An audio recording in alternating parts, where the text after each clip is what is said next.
आज बड़ी गड़बड़ हो गई। क्षिप्रा नदी के पावन तट पे मैं स्नान कर रहा था, अभी दोपहर की बात है। स्नान किया और मैंने जैसे ही स्नान करके निकल ही रहा था, मैंने देखा सामने नागा बाबा।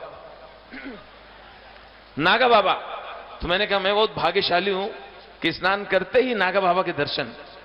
मैंने कहा नागा बाबा मुझे आशीर्वाद दो। बोले चल हट। नागा बाबा मुझे आशीर्वाद दो। बोले चल हट।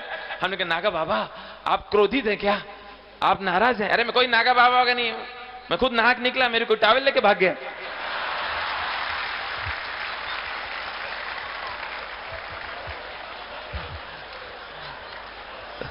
तो कई बार बड़ी विचित्र समस्या हो जाती है।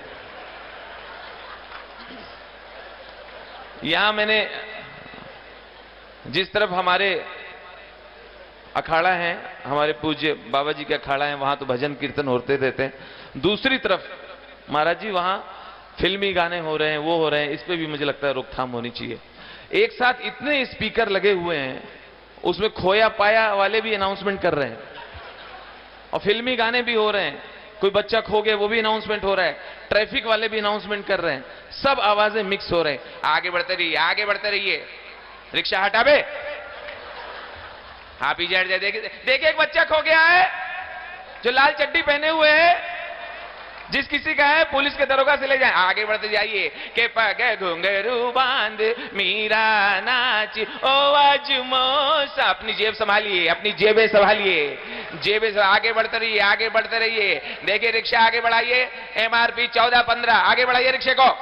बाद में एक महिला आई, दरोगा जी से बच्चा लिए। हाँ साहब हमारा बच्चा है, हम का दे दो। बच्चा दे दिया। दरोगा का माथा ठनका, बोले इधर आइए, हर रोज आती हो, तुम्हारा ही बच्चा क्यों खोता है?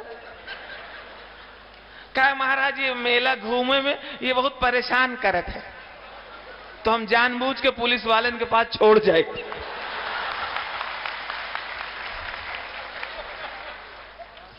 जब भी ये तो क्षिप्रा नदी का पावन तट है, गंगा के किनारे मैंने देखा है एक विधि करने लोग जाते हैं, श्राद्ध करने जाते हैं, चाहे हरिद्वार हो, चाहे इलाहाबाद हो, नासिक हो, लोग श्राद्ध करने के लिए जाते हैं। और ये प्रथा है कि वहां खीर और पूरी बना के रख दिया जाता है। कौवा आता है, कौवा जब खा लेता है तो ये माना जाता है उन्होंने खा लिया जिनके लिए हम आए थे। एक बच्चा, उसके पिताजी नहीं रहे, पिताजी इस दुनिया में नहीं है, अपनी मां के साथ आया है श्राद्ध करने। मां बेटे दोनों मौजूद हैं, पिताजी नहीं है, खीर पूरी रखी हुई है, कौवे का इंतजार हो रहा है। एक तो उस दिन कौवा बहुत बिजी रहता है, कौवा दूर से आ रहा है,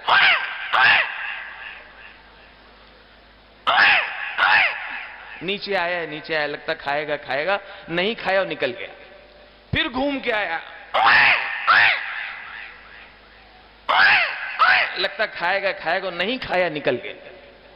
बच्चा रोने लगा, अम्मा तुम अंदर जाओ, पिताजी आज भी आपसे डरते हैं। थोड़ी देर में कौवा आया और इनका नहीं खाया, बगल वाले खा के निकल गया। तो महिला रोने लगी, इनकी शुरू से आदत है, हमारे हाथ का तो खाते नहीं, पड़ोसन क्या घुसे रहते, कब शर्माइन क्या, कब गुफ्ताइन क्या सकता लाज जाए, हमारे हाथ का खाते। मैंने गाय की बहुत सेवा की है, मैं बहुत भाग्यशाली हूं। मैं कानपुर का हूं, मेरे घर में हमेशा गाय रही और मेरी ड्यूटी थी उसको चारा देना, उसको घुमाना, और जो गोबर होता था, गोबर तसले में भर के मैं ही ले जाके, हमारे यहाँ बगल में जगह नहीं थी तो छत पे हम डालते थे। तब फिर अम्मा उसमें उपले और वो कंडे बनाती थी। मैं दूध नहीं पाता था, दूती वही थी। तो शायद गाय का मुझे बहुत आशीर्वाद मिला, मैं बहुत अटैच हूं गौ माता से। तो गाय पर मैंने एक चीज देखा है, उज्जैन में देखा मैंने, यहां महाराज जी गाय बीचों बीच चौराहे में बैठी रहेंगी, पूरे गैंग बना के, और जो कार वाले निकल नहीं पाते हैं तो हॉर्न बजाते हैं, पा पा पा पा पा पा।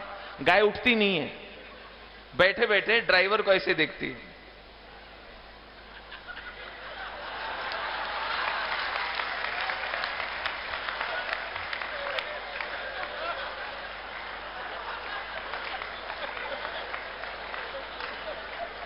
अच्छा खुद तो उठती नहीं है, जो दूसरी नॉर्मल बैठी है उससे कहती है कि देखो ये क्या पागलपन कर रहा है।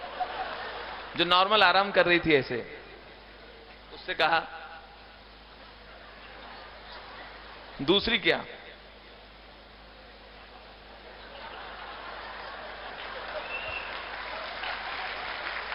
वो बोले ऐसी कार बहुत देखी है। लेकिन मैंने बाइक वालों को देखा है, बाइक वाले बहुत बदतमीजी करते हैं। बाइक से जा रहे हैं, अगर गाय बैठी है तो बाइक से उतर के नहीं उठाते, बाइक में बैठे बैठे उसको पुश करेंगे।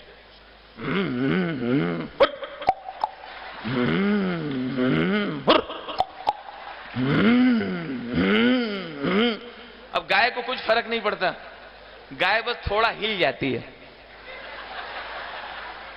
फिर पुश किया। तो बाइक में जो पीछे बैठा है वो बोला, ये रमेश तमीज से, तमीज से, गाय माता होती है, तमीज से। अच्छा माता जी उठ जाओ, माता जी उठ जाओ, स्टेशन जा रहे हैं। एक गाय उठ गई, माता जी उठ जाओ, भाई के पास जा रहे हैं। दूसरी गाय उठ गई, तीसरी गाय उठी नहीं रही, माता जी माता जी माता जी। पीछे वाला बोला, ध्यान से देखो, माता जी नहीं पिताजी। एक आइटम, एक हास्य प्रसंग बाबा जी आपके चरणों में रख रहा हूं, जो मैंने इस कैरियर में पहली बार उसको बनाया, पहली बार प्रस्तुत कर रहा हूं। जिंदगी में पहली बार मुझे हास्य और मिमिक्री के बारे में कुछ मालूमात नहीं थी और मैंने सहज रूप से एक आइटम बनाया था। आज आपके बच्चे बहुत भाग्यशाली हैं कि उनके पास खाने के लिए पिज्जा, बर्गर और न जाने क्या क्या आज की चीजें हैं। याद कीजिए अपना जमाना, जो बड़े यहां बैठे हैं, तब इतनी चीजें नहीं थी। तब खाने पीने के लिए हर बच्चे की ख्वाहिश होती थी लड्डू, बर्फी, पेड़ा और रबड़ी, यही चाहता था। लेकिन हमारा दिल करता था आज घर में लड्डू आ जाए, रसगुल्ला आ जाए, लेकिन मां बाप मंगा नहीं पाते थे। तो हम प्रार्थना करते थे कि आज किसी तरह से घर में अतिथि आ जाए, भगवान आ जाए या कोई मेहमान आ जाए, तो घर वाले रसगुल्ला जरूर मंगाएंगे और फिर हमको भी मिल जाएगा। तो देखिए मेहमान आ गए, रसगुल्ले टेबल पे रखे हुए हैं और बच्चे को देना भूल गए। तो बच्चा देखिए रसगुल्ला देख के चारों तरफ किस तरह से बर्दाश्त करता है। रसगुल्ला रखा है,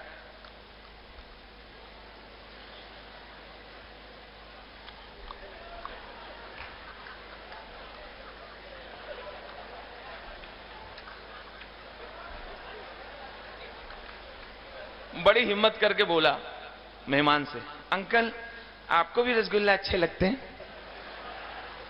तब भी नहीं दिया। तो अब तो बच्चा भरा हुआ,